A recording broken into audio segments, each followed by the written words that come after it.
What's up, everybody? I'm John Middlekauff. You know what I need you to do. Subscribe to our YouTube channel. We got content for days reacting to every NFL game all the time, every single day. Subscribe, like the videos. Let's go. What is going on? Happy Thursday night football. The second half in a blizzard. That was awesome. That was It's like as I'm sitting in my home, it was 80 degrees here today, so I had the air conditioning on, but enjoying myself in my slippers, having a glass of wine. I was just thinking to myself, this is badass, at least being on the couch. But the Steelers fall to the Browns, who now have taken out, in feels like the last month, the Ravens and the Steelers. So these division games get weird. The dog pound in Cleveland. We'll dive into just the environment tonight was badass. It's hard to nitpick play calling, but I do need to dive into a couple Pittsburgh coaching decisions.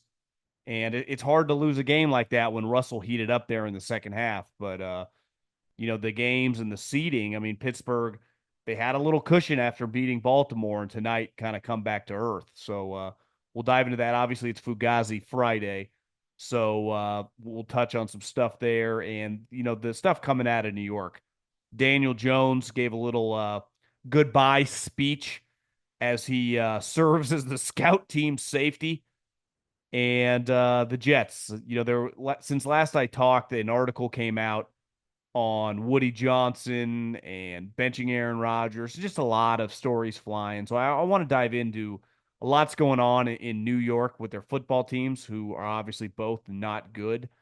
But I wanted to dive into those two scenarios. But man, never apologize for a good snow game, especially in the NFC or the AFC North. That was fantastic. But before we dive into some football, listen, if you're a Browns fan and you want to go to a game, props to you. No shirt on out there in the freezing cold.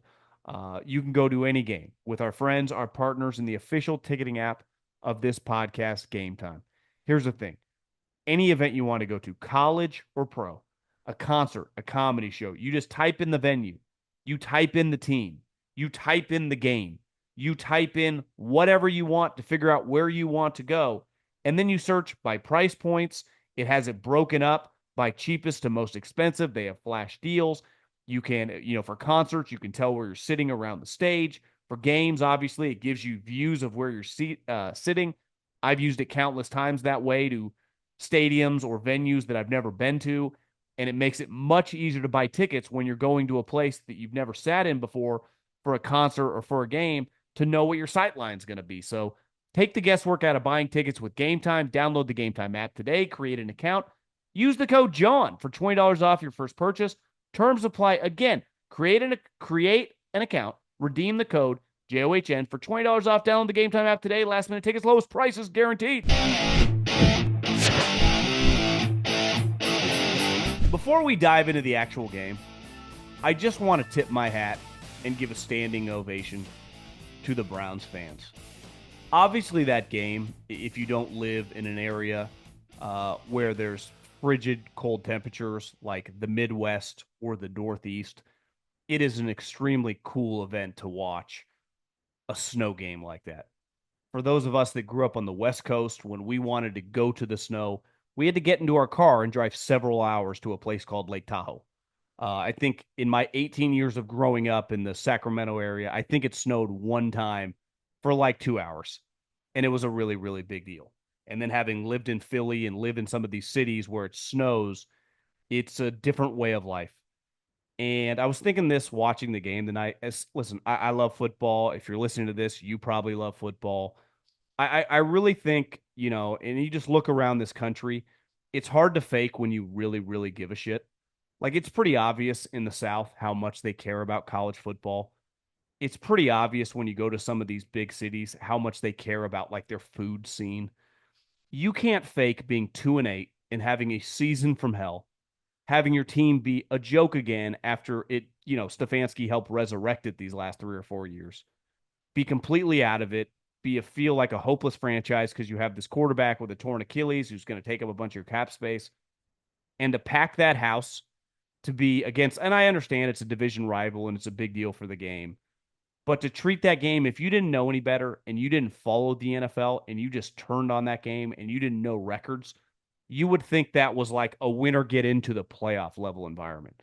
So props to, and listen, I have so much admiration for fans that like it's easy to be a Yankee fan. Like ultimately, you just complain, "Oh, we got knocked out again in the wild card round. Oh, we didn't make it to the World Series, or we haven't won the World Series in 15 years." You're still good all the time. If you're of a certain age and you're a Browns fan, one, the team left you once upon a time, and two, for most of the internet era, your team hasn't just been bad; they've been an embarrassment. And you watch that tonight, and you just go, "That is awesome." And so many of these places, especially in the Midwest, have just such a special, powerful fan base. And obviously, the vibe of the snow game is a unique viewing experience. I can't even imagine trying to play in that, especially at the NFL level, where in high school football, whatever, you can have a little fun, but these games really matter if you're the Pittsburgh Steelers and you can barely, grip the ball, you can barely pivot and turn and change direction. But the fans, man, that place was rocking. And just props to every fan that was there for making that a pretty awesome viewing experience. Now dive into the game. It's hard to truly like nitpick plays, right? Especially once the second half. The Steelers were awful on offense in the first half. They scored 3 points. You started wondering, like, are they going to be able to score a touchdown again?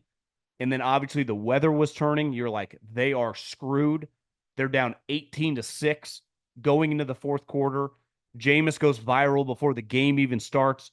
He has an incredible touchdown where he jumps into the end zone. He has several other plays that easily could have got caught. It was just hard because of the environment. I mean, the Steelers were getting outplayed, outclassed, and kind of getting worked. And then Russell Wilson, I mean, has one of his finest, I would say, couple drive performances so far as a Steeler, especially when you factor in playing a defense that's playing at a high level, playing what I think it's fair to say the most talented defensive player in the NFL, Myles Garrett. And a couple times he hit Russell so hard and he just elevated. I mean, he crunched him. And I was thinking about this, and when I scouted for Philadelphia, like I'm born and raised in the West Coast. I don't, I mean, it gets kind of cold in Northern California, like 50 degrees, you got to put on a jacket. But I had never experienced like people in the Midwest or people in the Northeast that have that second coat. Like we've always just needed one coat, right? Like a jacket or a pullover. But when you live in those type environments, you put on your normal warm weather clothes and then you put on that long ass jacket. And then you realize when you're around the football team how difficult it is to play in these conditions. The wind, how cold it is. It's just a different level of mental toughness.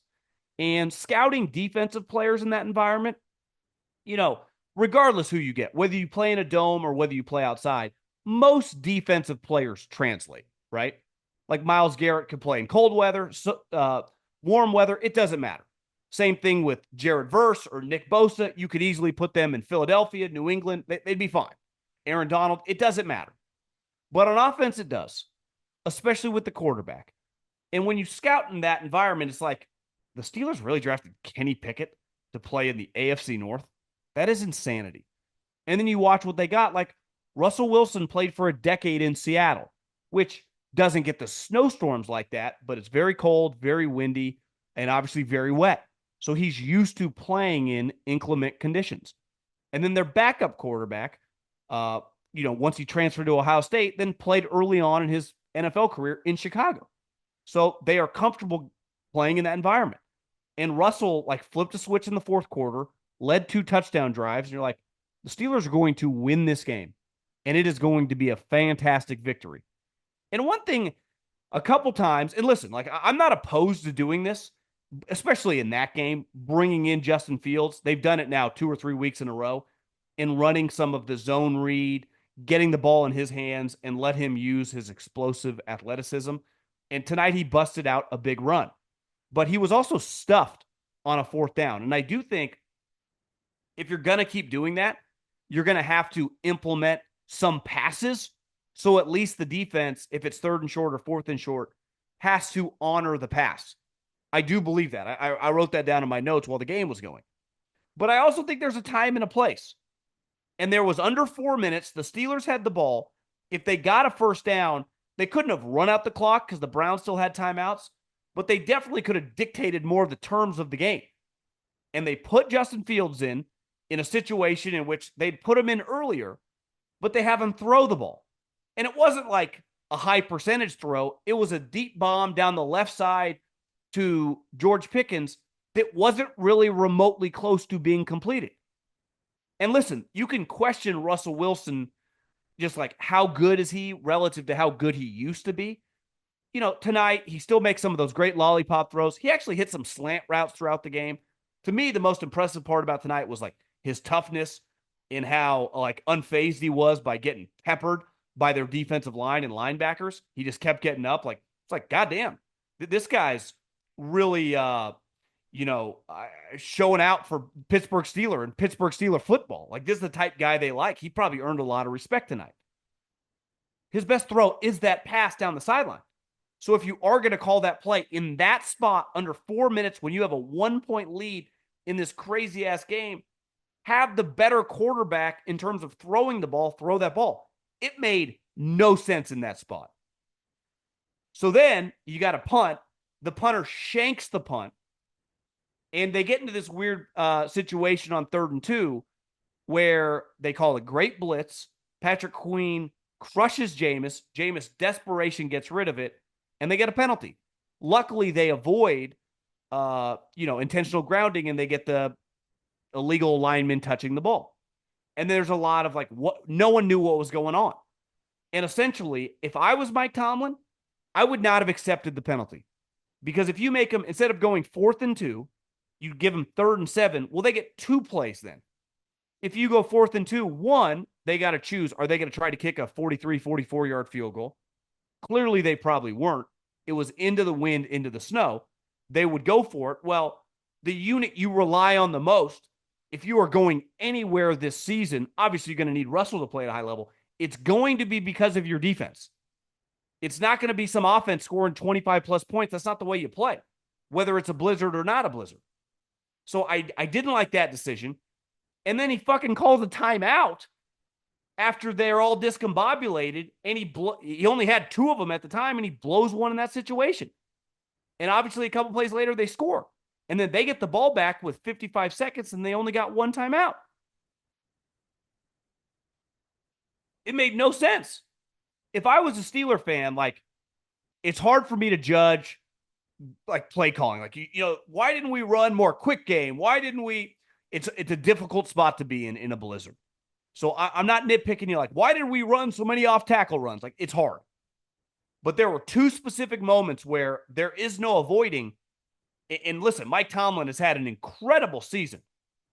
I mean, at one point in time when they take the lead, you're like, listen, it's hard. Coach of the year. There's 4 or 5 guys that you could make a legit argument for. But this has got to be one of Tomlin's great achievements. 9-2 with his Justin Fields, Russell Wilson situation? Jeez, how did he do that?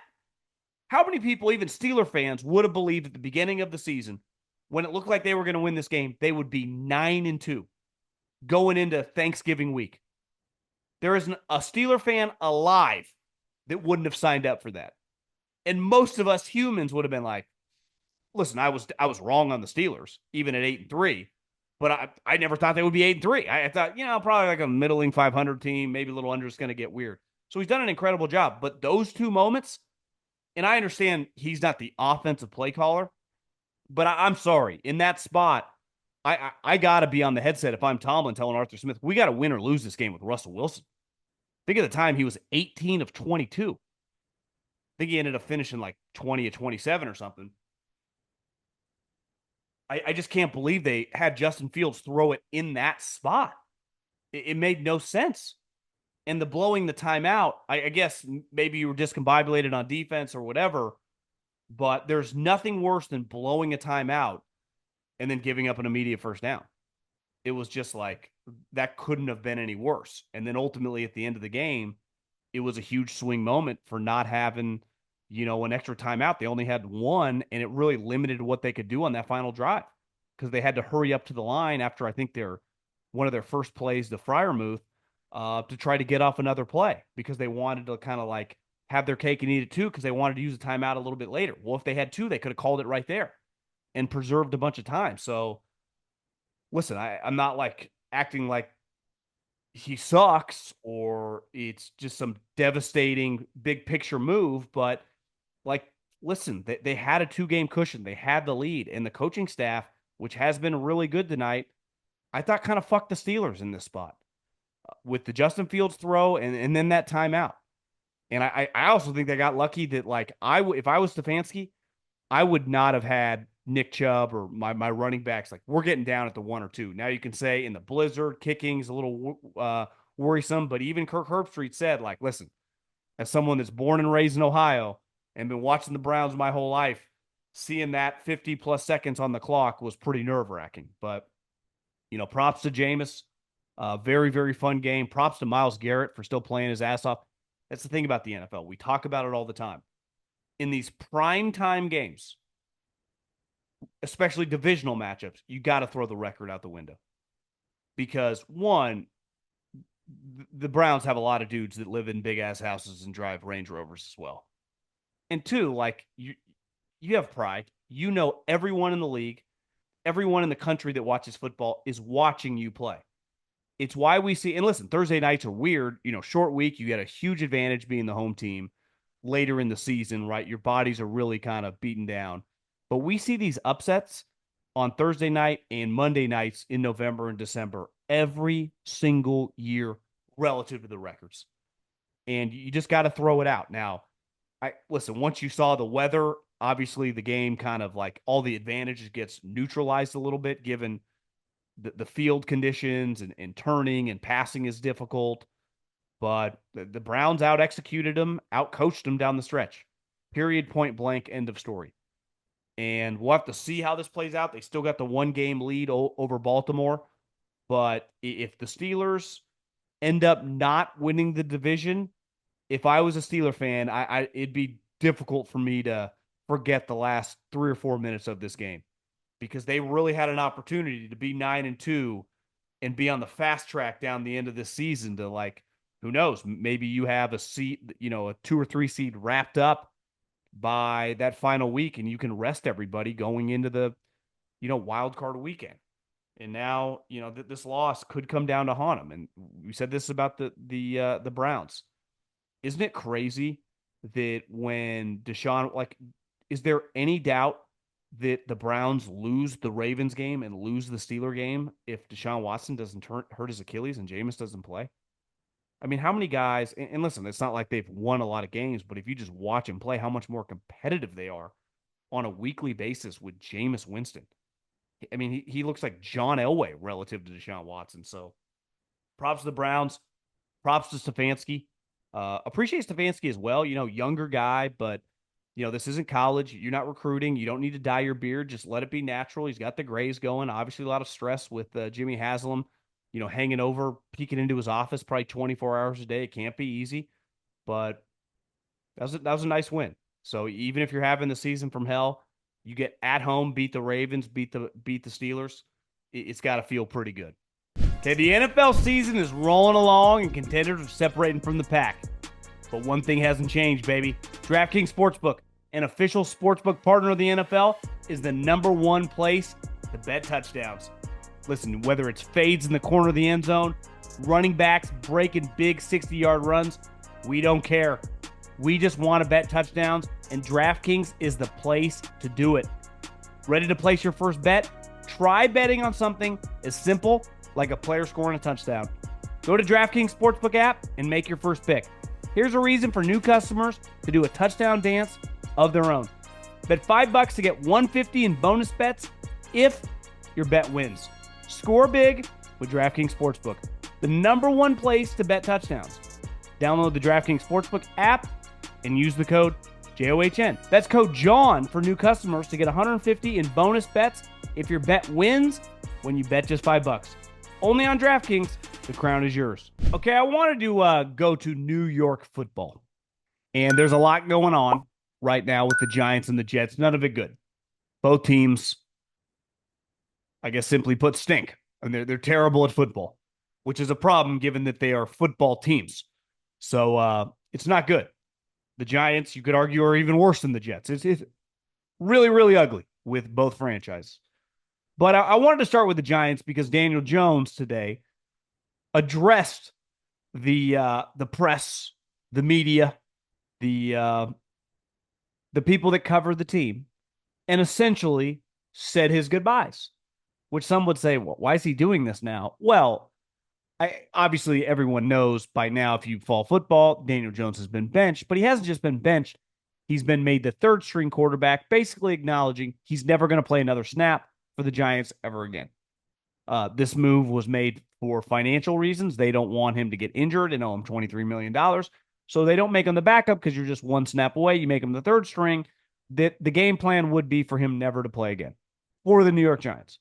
And I think it's, unless there's a complete disaster, multiple people got hurt, and he's got to go in as a emergency quarterback, he's never, ever going to take a snap again for the New York Giants. But I think when you listen to Daniel Jones speak about his situation, it reminds me of something I learned a long time ago when it came to scouting and why it's so much different than most of our businesses. Well, let's take a listen to Daniel Jones kind of go on a, over a minute rant about his goodbyes and him acknowledging that he's to blame or played a big part in the failures that was this season, and how his career is basically coming to an end as a New York Giant. The opportunity to play for the New York Giants was truly a dream come true, and I'm extremely grateful to the Mara and Tisch families for the chance to play here. The Giants are truly a first-class organization, and I have nothing but genuine respect and appreciation for the people who have built it and who helped carry on that tradition. I've met so many special people and created relationships that will truly last a lifetime. Thank you to all my teammates, coaches, and staff that have done so much for me these past 6 years. There have been some great times, but of course, we all wish there had been more of those. I take full responsibility for my part in not bringing more wins. No one wanted to win more games worse than me, and I gave everything I had on the field and in my preparation. Of course, this season has been disappointing for all. And of course, I wish I could have done more. I'm 100% accountable for my part. I did not play well enough consistently enough to help the team get the results. The reality of the NFL is it's hard to win games and requires consistent performance from everyone involved. We didn't do that well enough, so the idea to change something happens, and I understand. I love the game. I love being part of a team. I'm excited for the next opportunity, and know that there's a lot of good football in front of me, and I'm excited about that. To all the fans, I have deep respect and appreciation for your passion and love for the Giants. The fans are a huge part of what makes playing for the Giants so special. One thing I was taught early on when I was scouting college players is to always evaluate the player before you got the character information. Because if you got the character information first, and it was a guy that just was really impressive, stood for everything that you would want in a player that you'd want to pound the table for because of his work ethic, because of his love of football, because maybe what he's overcome in his personal life, in his family life, his background and where he started and where he's at now. Maybe it's just the leadership that he possesses in that program, whatever it may be. Can cloud your judgment once you get that information and then once you turn on the tape. And it can also work in the reverse. If you get the character information before you watch the player and it's really bad, and I mean just stuff that might be non-negotiables for you or your organization, and then you watch the player and he's pretty good, it can also cloud your judgment the wrong way. So ideally, you watch the player without any information about the guy, and you just evaluate the player. Then you get all the off-the-field information, and you separate that in your report, which you would anyway.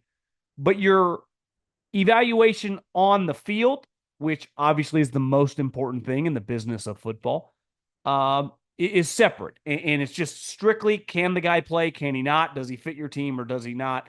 Nothing involved with how he is as a guy. And I think Daniel Jones is a perfect example of when you let the character cloud your judgment on the player. Because when we listen to Daniel Jones talk, I mean, this has got to be one of the most embarrassing moments of his professional life. He's a third stringer while he's making $40 million a year. The best player on the team, Dexter Lawrence, has been outspoken how he doesn't agree with the decision. I saw Brian Daboll had to come out today and say, like, I respect Dexter Lawrence. Obviously, we love him here, but sometimes we're going to disagree. And clearly, this decision was made for financial reasons, but also acknowledging Daniel Jones stinks. He can't be our starting quarterback anymore, and we can't risk him getting hurt while we are losing, so we got to pay him $23 million next year. But when you listen to Daniel Jones talk, you got pretty impressive individual. You know why? Because he is. He's really, outside of the game of football, everything you would want from a work ethic standpoint, clearly from an in the locker room leadership, get along with the teammates, and be a good guy standpoint. You never, when you lay your head down at night as a GM, as a coach, as an owner, he is probably the last guy on your 53-man roster that you are worried about getting a call in the middle of the night. He got in trouble. And that matters. It really does, especially at the quarterback position. He looks the part. He's clearly an intelligent guy coming from Duke. Honestly, if you drew up a quarterback, not on the field, but just in terms of height, athleticism, intangibles, intelligence, like he would check a lot of boxes. The problem is he's not very good at football. And in most of our industries, I'm a good example of this. When people took chances on me, whether it be in college football, whether it was in the NFL, early on in my career, talking for a living, it was because they just kind of bet on the guy. It was hard for me to prove, quote unquote, was I talented enough? Could I get the job done? But like a lot of people listening, someone just went, this kid's hungry.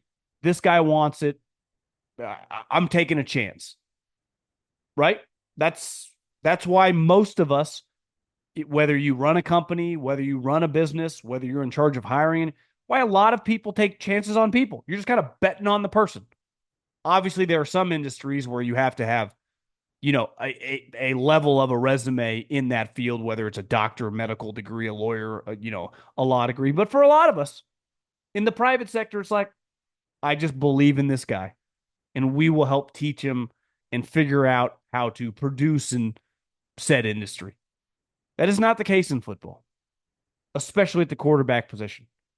Obviously, betting on the person matters. Most of the top quarterbacks, really all the top quarterbacks, are clearly really good guys in the NFL right now and check all the boxes off the field. Mahomes, Allen, Lamar, Herbert, Burrow, right? The old guy who can still play, Stafford. Even some of the guys that have turned their careers around. Clearly, Kyler Murray has matured a lot. Like, that's not really debatable at this time. A couple years ago, a lot of question marks, has really grown up. But let's use him as an example. Even early on in his career, if the worst thing you have is you're playing too much video games, like there could be worse problems to have. But why did they ultimately listen, we need you to play less video games, but here's your contract? Because he was a freak talent. He's faster than every guy when he steps on the field. He has a massive arm. Despite being 5'9", he can play at an elite level in the NFL. No one has ever disputed his physical characteristics or his ability to play football at a high level, going back to college when he transferred to Oklahoma and dominated. So in the NFL, character matters. And when you have the talent, all that intangible stuff can help separate you. I've seen it like with the 49ers, for example. George Kittle, 5th-round pick, but he's 6'4", 6'3". He's one of the faster tight ends in the NFL. He's one of the stronger tight ends in the NFL. He loves football. His work ethic's great. It's not shocking looking back why he became a great player. But his physical characteristics, on top of the intangibles, helped him separate. Daniel Jones checks every box off the field. But on the field, he lacks a lot of them. He can't throw the ball down the field. His decision making is more than questionable. Honestly, for being a really smart guy, I think he plays kind of dumb.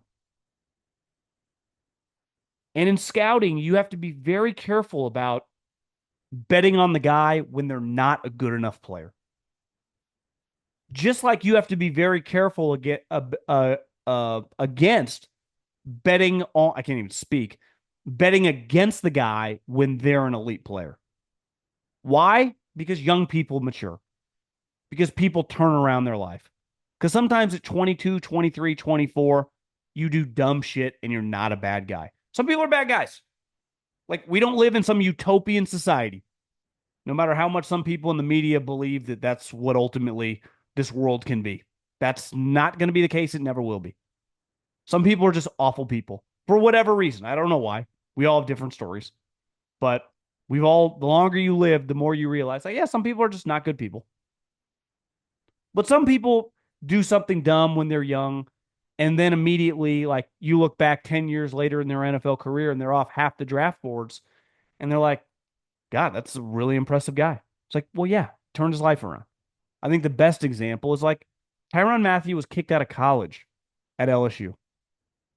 He clearly, had some issues with authority. And I'm not even like ultimately smoking synthetic weed. Who gives a shit? Now, at the time, it was a much bigger deal. But you don't just get kicked off the team. Like, there was some stuff going on. And then he became the team captain for literally every team he's ever played for. And is going to go down as like one of the great leaders for every guy that he ever played with. I'm just using him as an example because if you got his character going into LSU and you gave it to your GM and your head coach, I bet a lot of people did not have him on the draft board. Where yet in the draft meeting, when you're talking about guys like Daniel Jones, it's so easy to be like, this is the type guy we want. This is the type person you want to have in your building. Yet in the second half on a Sunday night football game, when you're playing a top 5 defense and he's getting his ass kicked because he's completely overwhelmed, that stuff doesn't matter. And that to me is the difference at the highest level of a business like football than a lot of ours, where you can take a young guy and mold him over time. Doesn't work that way in football. Because if you're just simply not good enough, you can't overcome that, especially at the quarterback position. And we go back to when the Giants drafted him at number 6. It was insane. Because a guy with his talent level should never be drafted in the first round. I've been saying this forever about like the Mac Jones version of player. Those guys aren't first round talents. They should go in the 3rd and the 4th round. Daniel Jones in a perfect world is like good backup. And you know what? There's nothing wrong with that. I did a golf shoot yesterday with my guy Luis, who's a good example. Like, I didn't know that much about him. Someone told me about him. He's young. He's like 23, 24 years old. He's in the video business. Took a shot on him. He's good. I'm betting on the guy. Obviously, he has to have skills and the editing skills, and he's got a lot of them. But you just kind of betting on the person. And going back to these quarterbacks that get overdrafted, it's like they don't have the physical skills. No matter how good of people they are, they're just not good enough. And I think sometimes we get overwhelmed, owners and GMs by people, and it gets them in these situations why they constantly lose. And I'm not acting like you just need to get a team full of idiots and slappies that are great players. Obviously, character matters. Chiefs have won 3 Super Bowls in 5 years. Their team is full of high-level guys. As a buddy told me within the last couple months that works for the Chiefs, he's like, Karlaftis and McDuffie are like, it just doesn't get any better football character. So obviously they have drafted really well, and Chris Jones, Mahomes, and Kelsey's careers speak for themselves. The Patriots for 20 years, for the most part, had, I would call, overachievers. I mean, obviously they had a lot of talent, but a lot of their starters, I think, would fall into the bucket of overachievers. Julian Edelman's a good example, but he was still damn good at football. And the Giants found themselves in this situation because they doubled down on a player who simply wasn't good enough because he was a great human being. Can I tell you about my new friends? No Days Wasted. The holiday season, means going to parties, hanging out with the boys, having a few cocktails, watching the game, picking it with some old friends. So be ready to celebrate and bounce back the next day with DHM Detox, the ultimate vitamin for when drinking. It's a science-backed, functional herbal supplement loaded with antioxidants and liver-supporting ingredients. You just take these 2 capsules right after a few drinks. And DHM Detox gets to work so you can wake up feeling fresh for kickoff. No Days Wasted is running the biggest sale of the year for Black Friday. Get 30% off all orders this week. Stock up now for the holiday season and your next game day celebration. The Detox supports your body's natural response to drinking by helping break down the toxins so you don't feel sluggish the next day. How awesome is that? Don't love it? No Days Wasted offers a full refund on your first order of a 15-pack, no questions asked. Don't waste time feeling sluggish after a night out. It's a completely risk-free purchase. Feel great or your money back on your first order. Head over to nodayswasted.com/3andout and use code 3andout. That's number 3, ANDOUT, to get 30% off your order. That's nodayswasted/3andout for 30% off and free shipping. Now, speaking of questionable human beings, everyone is shitting on Woody Johnson. He is getting destroyed. An article came out in The Athletic about this meeting that he had. Obviously Joe Douglas gets fired, and then all these, stories get leaked, and a lot of people think that it's probably Joe Douglas telling. I also think that there's a chance that Diana Rossini or whoever had this information for a while. Once everyone gets fired, you might as well just let it rip. I'm not going to defend Woody Johnson for being a good owner. He's not. His resume of hiring people, of dysfunction, kind of speaks for itself. But I also think you can go to the other side of the coin and go, well, if I was in his shoes after we lost 10-9 at home to the Denver Broncos, I probably wouldn't be happy either. And I don't think calling a meeting with your coordinators and coaches is that crazy. Now, I also understand that should you have a meeting every single Monday, if you're an owner with your head coach, probably could be a little tedious. And let's face it, guys like Andy Reid, John Harbaugh, Jim Harbaugh, Kyle Shanahan, Sean McVay ain't meeting with their owner every Monday. But I also think if I'm Woody Johnson and I didn't hire Robert Saleh and Joe Douglas, like coming into the season, I don't think it's crazy to think, are these guys good at their job?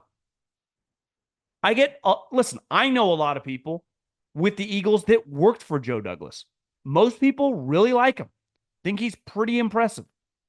He also drafted Zach Wilson number 2 overall and said it's one of the best workouts he's ever seen. Zach Wilson is currently a 3rd-string quarterback in year 4 of his career.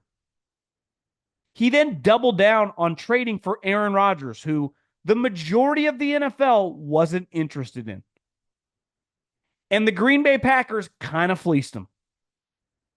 Like, that happened. Now, did he draft some good players? Of course he did. But he made some devastating moves when it came to the quarterback. He also is the guy that hired Robert Saleh, who, like Joe Douglas, I've never heard anyone say a bad word about Robert Saleh, the guy.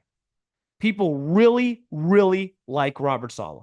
His players, the coaches, people in the 49ers front office. Robert Saleh is really well liked. Was he a good coach? Did he have any clue what he was doing? Yes, he's a good defensive coordinator. We know that. He was with the 49ers. The defenses were good with the Jets. He wasn't the Jets defensive coordinator. He was the head coach, and the team sucked. So him firing these 2 guys, listen, is firing your head coach and then 6 weeks later firing your GM while there's still 7 games to go in the season? Bizarre, weird, dysfunctional? Of course it is. It's a head scratcher. I'm not acting like the Jets owner is someone I would bet on if they were a stock. But I do think we have this narrative going on right now that Woody's the reason everything failed. I think this team failed because the head coach and the GM sucked. Now, there are also reports of he wanted Aaron Rodgers benched, or Woody Johnson said that in the meeting. And then under their breath, the coaches laughed or whatever. I would imagine, and Belichick hit on this a couple weeks ago, owners say crazy shit. Of course they do. Fans say crazy shit. I say crazy shit all the time. Ultimately, he wasn't benched. And two, they traded a couple weeks later for the guy's best friend. Where it's also been reported that Joe Douglas and the Jets didn't really want to do that. Woody did it. So I just think this whole thing is, why can't we just acknowledge this? Woody, not a great owner. Joe Douglas, average at best general manager. Doesn't have a great idea when it comes to quarterbacks. Which, okay, he can find Sauce Gardner. Think about his two best picks, Sauce Gardner and Garrett Wilson. It's like, geez, he found that guy in the 3rd round. Oh, damn, he found Garrett Wilson in the 5th. No, actually, Sauce was the 4th overall pick, and Garrett Wilson was pick 10. So your two best picks were in the top 10? Oh, Breece Hall's really good too. Where'd he go? The 6th? No, we got him at the top of the 2nd. Like, if your 3 best picks are all really high picks, like, great. I hope you hit on some guys high in the draft. Like, isn't that your job? What about everybody else? And part of hiring good coaches, like we talk about this as a GM a lot too. Your job is the draft. How about the draft? How about the draft? Your job is so much more than the fucking draft. The 2 most important things you will ever do, and you could argue they go hand in hand, who you hire as your coach and who you sign, draft, acquire as your quarterback. Joe Douglas hired Robert Saleh, who, you never say never, he's young, is not going to be a head coach in the NFL for the foreseeable future. He drafted Zach Wilson, who probably out of the league in a couple years, and Aaron Rodgers, who it's probably 50-50 if he ever plays a game after 2024. So I think just objectively speaking, we'd have to go, he's not very good. Right? He's not very good. And Robert Saleh, like, everyone, it's so easy to just crush the crazy owner, which I understand. If I was a fan, I'd be like, we can fire everybody in the building. We're stuck with that guy. It sucks. But I also see a lot of people in the media like giving these other 2 guys a pass, like acting like they were given the autonomy for a long period of time to kind of do whatever they wanted to do. And they didn't get it right. Now, big picture, all these stories, does it help their ability to go hire people? Of course not. Do I think top candidates are going to be interested? Yes, it's going to be difficult. That's why I think Rex Ryan, who desperately wants to come back and who's already buddies with the, Woody Johnson, is the most, I would say, I would say he has the best possibility of being a candidate that like makes sense for everyone involved. One, he has a resume of like, kind of knows what he's doing. He has success as a head coach with the Jets. Obviously, you're going to need someone to, it's going to be very, very difficult for them to hire some no-name coordinator and feel good about it. And this is probably a job where you want someone that knows what they're doing, that has some experience. I think he makes a lot of sense. But man, I just, some of these conversations that are being had, like it's Woody coaching the team, or Woody Johnson was the one pounding the table for Zach Wilson. I don't know, man. Like I say the same thing about the Raiders all the time. Do the Raiders have good ownership? Of course not. They have been a disaster under Mark Davis. A disaster. but he's not coaching the team. He's not the guy calling the defensive coverages for the last 10 years. He's not the guy running this offense. Does he hire the wrong people? Of course. But those people that he hires are clearly completely over their head. Should Antonio Pierce be the coach? Probably not. He's not any good. Is he going to get fired? A lot of people in the league think he's going to. Is it Mark Davis' fault that he listened to some of his star play? I don't know. I mean, I think being an owner for these teams, did how much credit? Obviously, Robert Kraft really liked Bill Belichick when he was an assistant coach for him. Not in a million years, when that thing happened with the Jets and he became the head coach of the Patriots, that Robert Kraft ever thought he would have 6 Super Bowls. There's always an element of luck when you hire these people. Now, he identified them, he liked them, but I just think sometimes, as an owner, hiring people, it's kind of a gut feel. And a lot of times in this profession, probably more than a lot, they speak a language, they speak Chinese and you speak Spanish. You can't speak football. You don't know the plays. You don't really understand scheme. No one does. Interviewing Brian Daboll and interviewing Ben Johnson, interviewing whoever, and having them talk intricate football thoughts are just going to go over your head, no matter how smart of a guy you are. Look at David Tepper. He's one of the greatest businessmen in his field in the history of finance. He has no clue what he's doing. Why? Because he can't hire the right people. Because unlike hiring some trader or a CFO or a chief marketing guy, hiring a football coach or a GM has no parallels to anything he's going to know. So I guess it's a long-winded way of saying you just got to hire someone and hope you get it right, And you could say some people get it right more often than not. Clearly, the Rooneys have a good gut instinct, but and they get credit for hiring Mike Tomlin. But they would, over cocktails, have to be the first to acknowledge that, listen, we really liked him. He blew us away in the interview. We never thought he was going to be this good. I mean, clearly the Rams really like Sean McVay. He's a smart guy, young, hungry, full of energy, looks the part, 10% body fat, would run through a wall, comes from a football family. Everyone sang his praises. So we just kind of bet on the guy. It's clearly gone way better than even they would have acknowledged at the time. They would never have said, this guy's going to lead us to a Super Bowl and go to another. You would never say that at the moment you hired him. Because every time that you think that, turns out the guy's going to be Joe Judge. There's just a randomness to this all. That's what makes it so fun. It's Fugazi Friday. And there's a lot going on right now with Fugazi Friday. I just want to do a rapid fire because there's a couple things I want to hit on. First, there's a class action lawsuit right now against Netflix for the Jake Paul fight and, the streaming issues, the whole thing. And it just shows you that you can literally file a lawsuit for anything.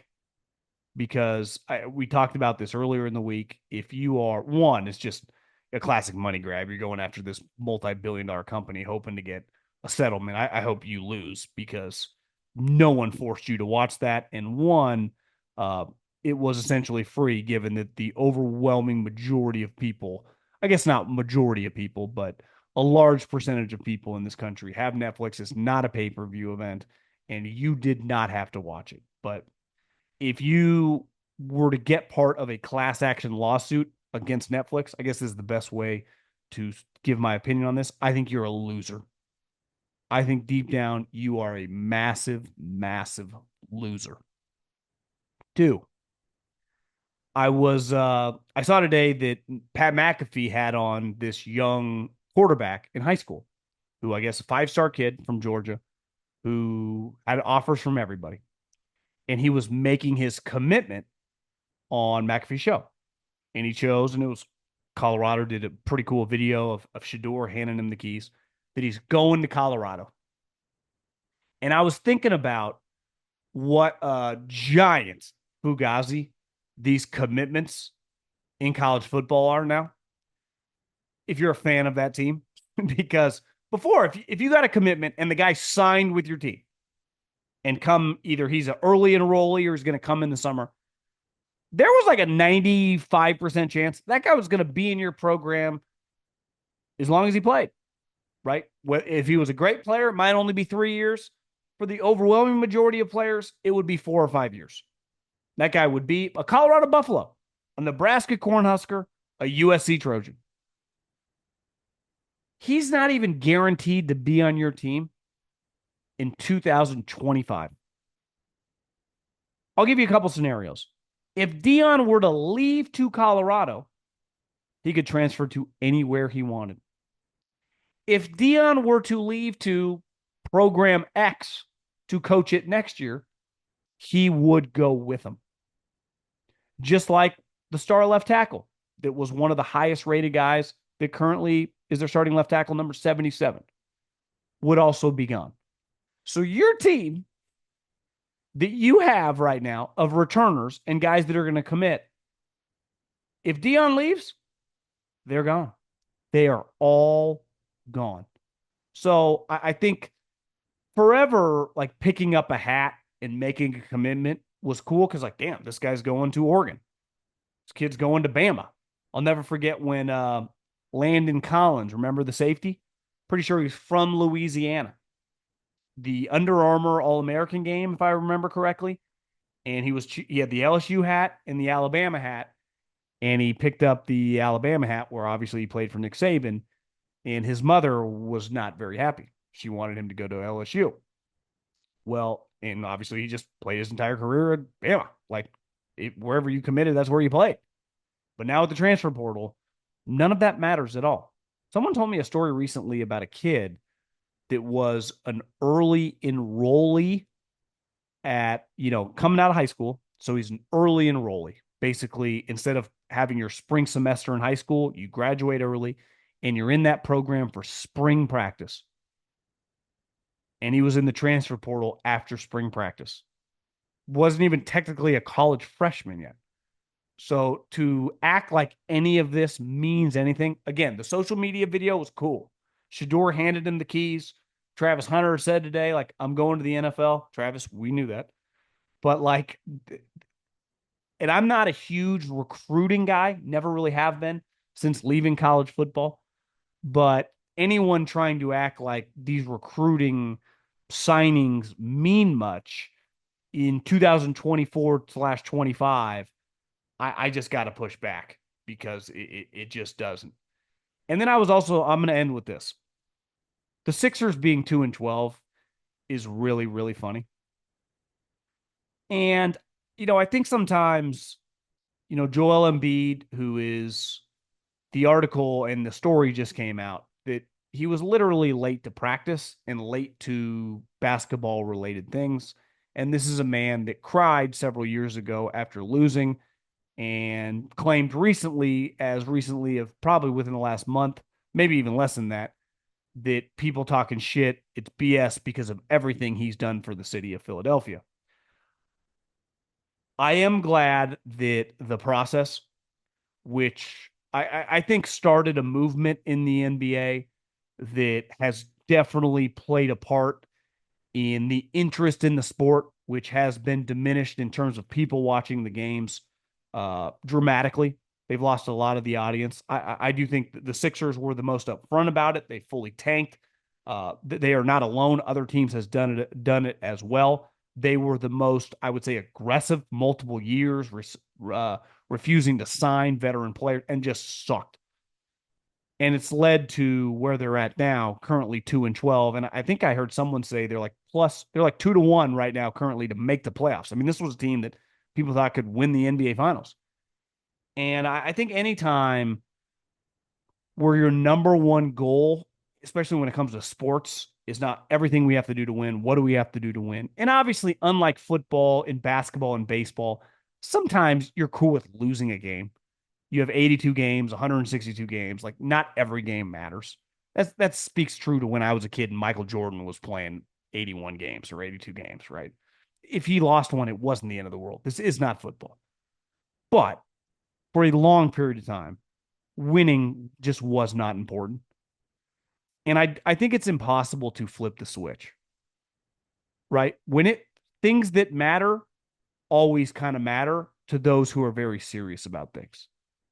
And I think it's fair to say that the environment that this organization, I would say, raised their best player in had a lot of things that didn't matter and now has manifested itself into some of his comments before the season started. And that's the one thing I think when you look at football and I mean, it's always been popular, but it's separation and popularity. That even when teams really, really suck, I think the thing is why everyone makes fun of the Jets and Giants is you're like, they're really trying. Like the Cowboys, Monday Night Football against the Eagles, like they tried as hard as humanly possible. They were not trying to lose that game. They did not want to get blown out by the Eagles. They were desperately trying to keep that thing close against the Texans. It just wasn't humanly possible for them to do it. Yet I think in basketball, you go, yeah, this team didn't try for a long period of time. And then they've acknowledged some games they'll just take off. And I think that has a carryover effect. And I think the Sixers have become one of the great examples of one of the biggest fugazis in the history of sports. A lot of hype, a lot of talk, and not much to show for themselves. And I think Joel Embiid is really the poster child of kind of the movement. And it's kind of sad and embarrassing.